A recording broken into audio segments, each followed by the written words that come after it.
And welcome to the Dr. Bob Show. Medicine has changed dramatically every year, and now we're learning more and more about the total body care. Are you seeing a sinus doctor and you love him, and that sinus doctor has made you feel better, but you just don't feel good in general? Do you have a heart doctor who's taking great care of your heart, you love him to death, but you just don't feel good? Are you having some bladder issues and your bladder doctor is taking excellent care of you and you love him, but you just don't feel good? Do you have headaches and your headaches are being well taken care of with medicines, but you just don't feel good, don't have energy, don't have the pep that you used to, don't feel as good as you want to feel, don't want to be you're not the person that you want to be? We're going to be discussing that in something called integrative medicine. My guest is Dr. Rocio Huet. She's board certified in internal medicine, and she's board certified in integrative care, integrative medicine. We're going to learn what that means, and we're going to learn how it can help you and me be better people and be more productive in society. Hello, I'm Dr. Robert Overholt. I'll be your host for the next 30 minutes on the Dr. Bob Show, as you and I are both learning about integrative medicine and how it can improve our health dramatically. Information that you'll want to stay tuned for.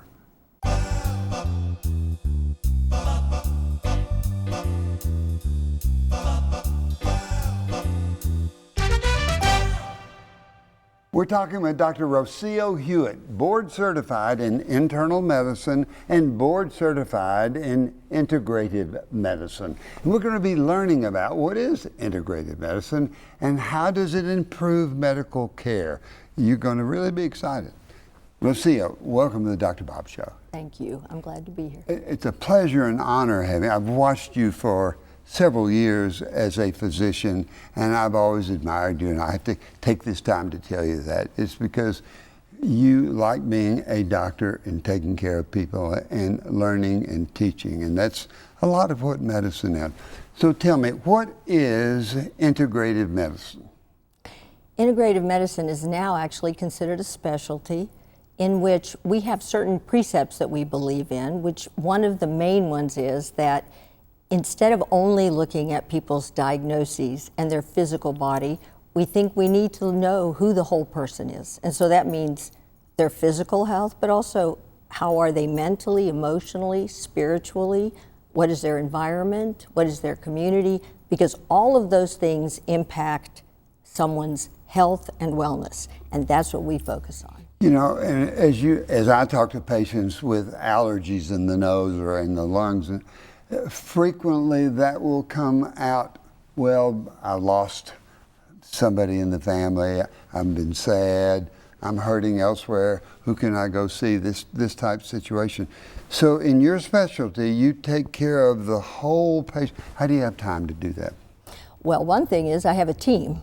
So I spend more time with patients. That's the other thing that integrative does. We do not have 15-minute office visits. We have longer. We see new patients for longer. We get to know them. We have an intake that asks a lot of questions about what are the things that are important to you, what stresses you, how is spirituality important to you, what is your purpose in life, more than just the review of systems and your past medical history. Do people know when they're coming to see an integrative specialist that they're going to be asked questions such as their spirituality, their exercise pattern, their lifestyle, their whole activity? Because that means a whole lot. You learn a whole lot more about a patient than I might just asking about their nose.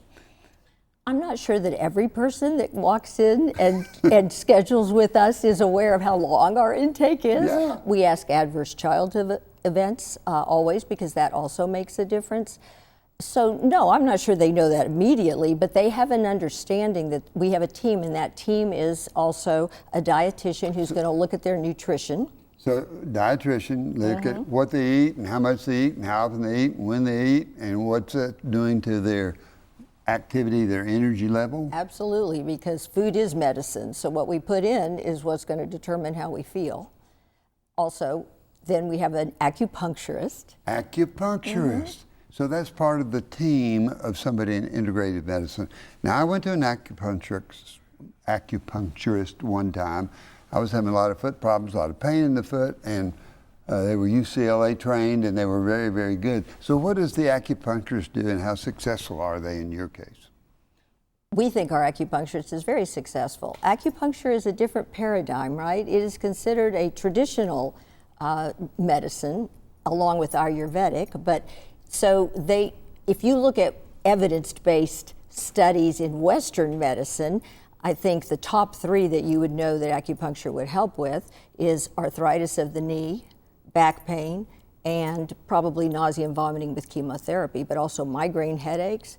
We can actually do a lot for allergies, believe it or not, at acupuncture, and really the VA now uses it tremendously for post-traumatic stress disorder, so we use it a lot for that as well, yes. So you can attack, that may be a bad word, but you can treat the whole body by certain areas with acupuncture. Now, what do you do with acupuncture? I know. Yes, you take very thin, very pliable needles that are not beveled at the end, like hypodermic needles that are not hollow, so they're very soft, and they really don't hurt that much to go in. And in traditional Chinese medicine, in acupuncture, there are energy meridians. Yes, we call them meridians. And so there you think about the person's health differently from the way we think of it, which is more neuroanatomic or structural, right? You're thinking of it energetically. And so we know where all those points are and how you influence that, and that's where you put your points. Are there trial points to see if that person would be sensitive to acupuncture? When they're seeing you, do you ever say, now I want you to tell me what your toes feel right now or something? Or you send them, you say, we need to try acupuncture, and I've got somebody that's his thing that he likes to do. Who's your acupuncturist? Actually, it's a woman, Terry Jean is her name, and I actually did train in acupuncture too, but I don't do it very often. I do it sometimes, and sometimes I'll do it if it's something I can take care of in that moment, something that I think I can help. But I do, as part of being part of our practice, we do what's called a wellness plan for every patient. And that wellness plan is made from what the patient says they want to accomplish, what is their goal, either for the year or for life. And everyone is seen, the patient is seen by every provider, and we have another provider who's a mind-body person, and we meet on Tuesday mornings, every Tuesday morning for 2 hours to discuss patients, and that is how we come up with a wellness plan that we then present to the patient. That's fantastic. That's marvelous. That's wonderful. It excites me as a physician knowing that when I see a patient, I may not entertain their entire wellness ability. So have you got some stories on where acupuncture worked on certain things, or is it energy? What? Oh yes, I mean we have people with migraine headaches that were having terrible migraine headaches, and besides us also saying you should increase riboflavin 400 milligrams, right, which is a B vitamin, as well as magnesium, those things we know, and even neurologists now agree with that. Acupuncture is tremendous for improving migraine headaches. We have people who have had back pain for years and have improved, say, oh my goodness, my back pain is almost gone. People with arthritis who have knee pain, and many people who were very skeptical, I must say, at the beginning, and come in and say, okay, that's it, I believe you. Well, and that must make you feel very good when you recognize that acupuncture may be something that helps an individual patient, one of your patients, and that they respond so well. It must make you feel very good to help that patient. Sure, absolutely. And for those people who really have a needle phobia and don't want to do it at all, Terry's also trained in something called the tapas acupressure technique. So she doesn't have to put needles in. And I mean, there are other ways of stimulating different points without necessarily inserting a needle. So that's also for those people who absolutely are saying, oh no, you know. So who's another one that's part of the team? So we have a psychologist. Okay, who, it doesn't have to always be a psychologist that does mind-body work, but she is cross-trained in so many areas. energy medicine is one thing, right? And we could spend time on all of these individually, but you know, she knows about different personality, if you want to call it inventories, how it is that we see the world. So we use the Enneagram. It's called the Enneagram a lot to help people understand themselves and the myths that they might be living with and their relationships. She actually trained in aromatherapy, so we use essential oils, so she can teach people about that. And these things can help somebody be more energetic, be more active, more mentally active, physically active? Absolutely. For instance, lavender has great data on how it can relieve stress. So that would be in the aroma part? Yes, you can use lavender oil, you can diffuse it. In terms of arthritis, frankincense, which is also boswellia, is an anti-inflammatory and can be applied topically as an essential oil. Fascinates me. I'm going to want to talk more about that when we come back. Does it fascinate you like it's fascinating me? Are you learning like I'm learning? And do you realize what's available out there for the whole patient? Stay tuned. We're talking with Dr. Rocio Huet, board certified in internal medicine and board certified in integrative medicine, so sort of a super specialist in the integrative medicine. We've talked about acupuncture, we've been into aromatherapy, we've talked about psychology, or we're about to talk about it, and how that helps the whole patient, how important it is. Is that right so far? Yes. We were on lavender. Tell me about, and we had mentioned a mineral. Right, we were talking about aromatherapy. Uh-huh. The other piece, though, that's really important is the piece about meditation and mindfulness. Because a lot of times our perception of pain increases depending on what the circumstances are around us. For instance? For instance, if I'm having a really bad day, the pain that I normally might have in my knee or my ankle could be significantly increased because of the way I'm emotionally responding to what's going on. So a lot of what we try and teach people is to be able to separate the emotional response to something and be able to just see it as separate from you, right, as the person. Also, a lot of times people somehow begin to hate that part of their body that gives them pain, and we find that that is not useful to people. They have to realize this is part of me, and I have to learn to accept that to a certain extent, and then work with that, right? So when we talk about mindfulness and meditation, really what we're talking about is being aware of what your sensations are, but not going down the rabbit hole of feeling them and going into all of the worry about, oh, I'm hurting and this means I can't walk, and that means that in 5 years I won't be able to do the things that I want to do. It goes on and on yes, and on in then a it negative makes it, pathway. and it makes it worse, and it makes that moment of experience worse as well. So I look at mindfulness as people taking time to think about their health and to try and create wellness and softness and breezes going by and taking time to concentrate on themselves. What we're saying here is you can take a pain, if somebody's anxious, it comes out somewhere. If it's coming out in their knee or their head, then we're saying that we can work on that area to guide it away, I guess is the right word. Well, it is to be able to learn, it's a tool, how you don't tie the emotion of it. You see it as separate from you. You give a pause and a space so that you can recognize it for what it is, but there's no judgment in that moment, and you're experiencing it, but then you can say, okay, it's there, yes, what am I going to do about it? Without going into all of the future potential negatives that could happen. And that really does make a difference in how people respond to things. So that's part of it, and that's true for many of these things. If we are always in our heads and we live in the past, then we become depressed, because most of the time human beings think about the negative things, not the positive. If we live in the future, again, most of the time we're thinking about the things we worry about, not all the wonderful things going to happen, so then we become anxious. So it's really about trying to say, what am I experiencing right now? how am I interacting with you? I'm enjoying this. Yeah, this we're is having, great. To yes. be frank with you, a great time. We were just talking about that. And so why do I want to worry? Why do I want to waste this moment worrying about whatever might be going on in a few hours? So let me tell you why this excites me so much, because I think in the future that we'll be able to control what's happening in our body by the brain. So I think we'll be able to open doors by somehow taking the energy that comes from mental activity to perform tasks like a plane turn to the right or so. I think we've got magnificent things in store for us. And here you're saying we can concentrate on that to take away a discomfort area.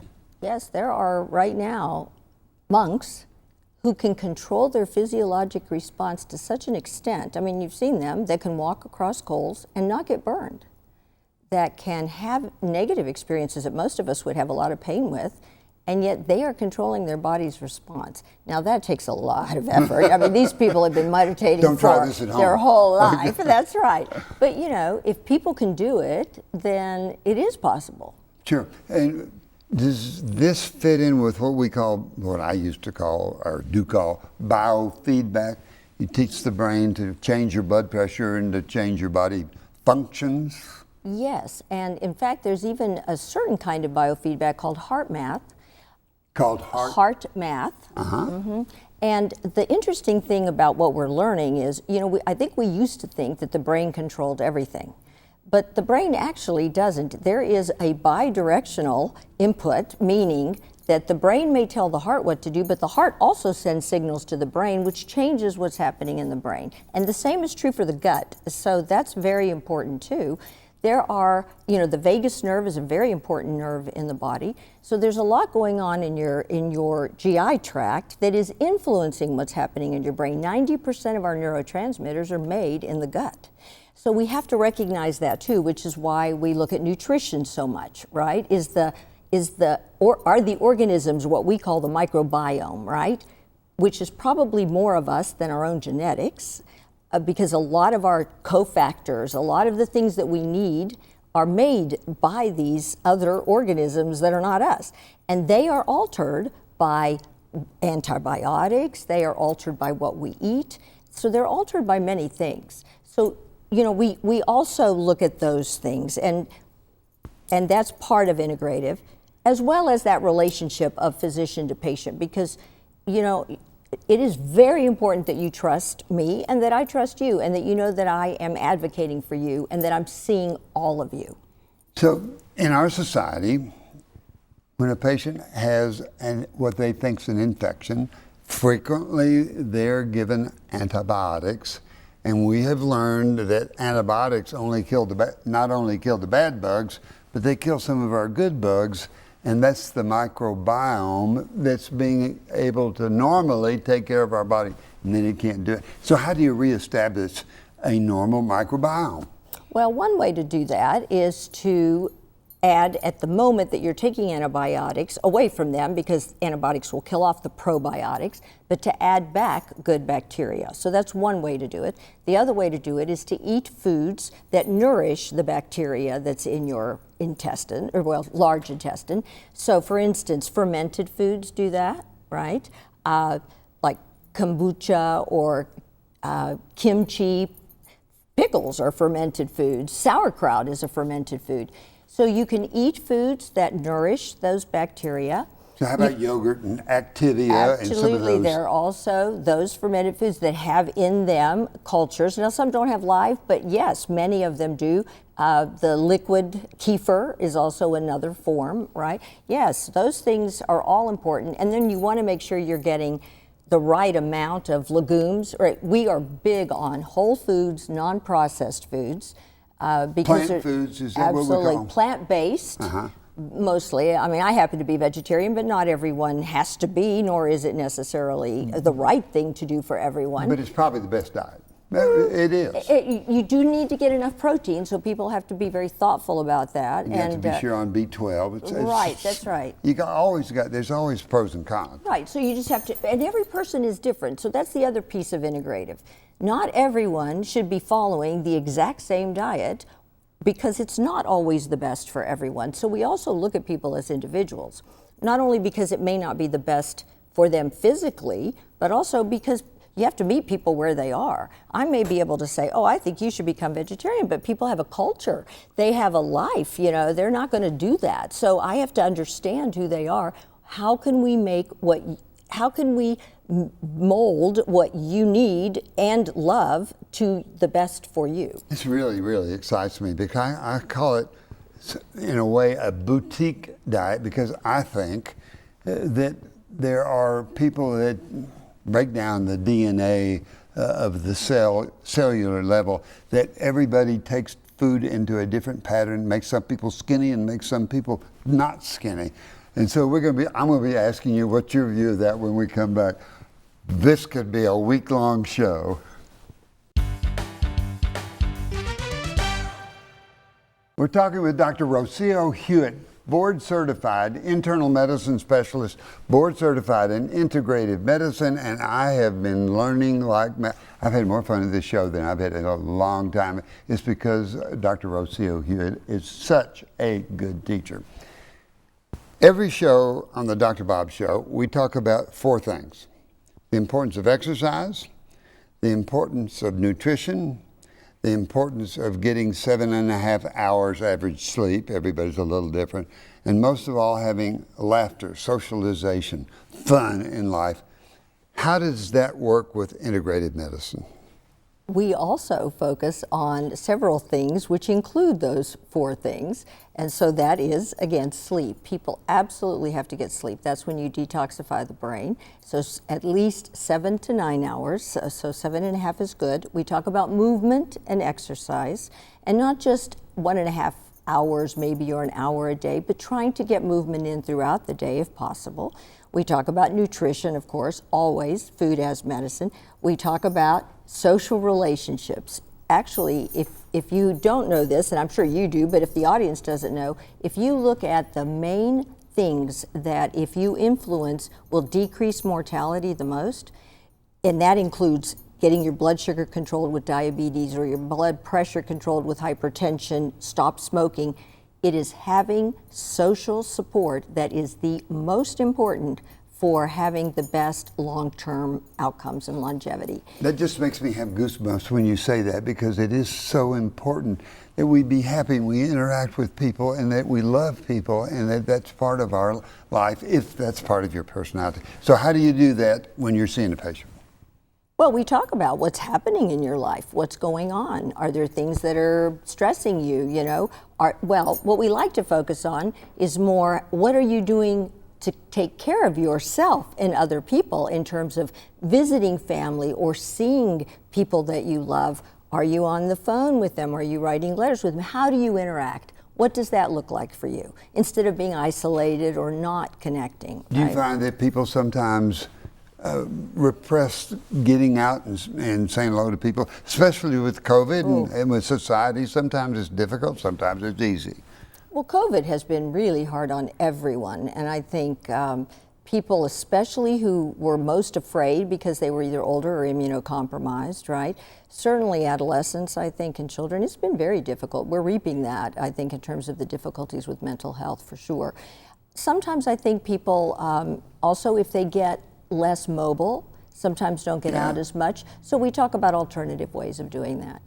And then we also talk about environmental toxicities, right, and stress management. So those are the things, including what you talked about, that we think are important too. You talk about pollution, you talk about being outside, you talk about environment, talk about driving behind a bus. Yes, all of those things, as well as just if you can't buy organic because it's so expensive, and only maybe 80% is truly organic, then you look at the top 10 foods that might have more pesticides and herbicides on them and try and either not eat those or go organic with those. How do you guide people to know if they're sleeping well? Because a lot of times people go to sleep at a certain time and they end up waking up at certain times, which is good, but they wake up in the middle of the night to go to the bathroom 2-3 times, and they have a hard time getting back to sleep. So they're not sleeping well. No, they're not. How do you guide them through that? Well, it depends on what the issue is, right? Also, some people might be okay with 7 hours. And if they're rested when they wake up in the mornings and have enough energy to do everything they want to do, then maybe they don't have a problem with quality of sleep. If the problem is going to sleep, we talk a lot about sleep hygiene. We talk about things that we can influence. There are certain meditative apps that you can use. There are actually some herbs that we actually use quite a bit too, that include like valerian root, maybe some melatonin, passion flower. We could have a whole conversation on CBD oil, but that's another topic that we could use. Sometimes that's helpful for some people.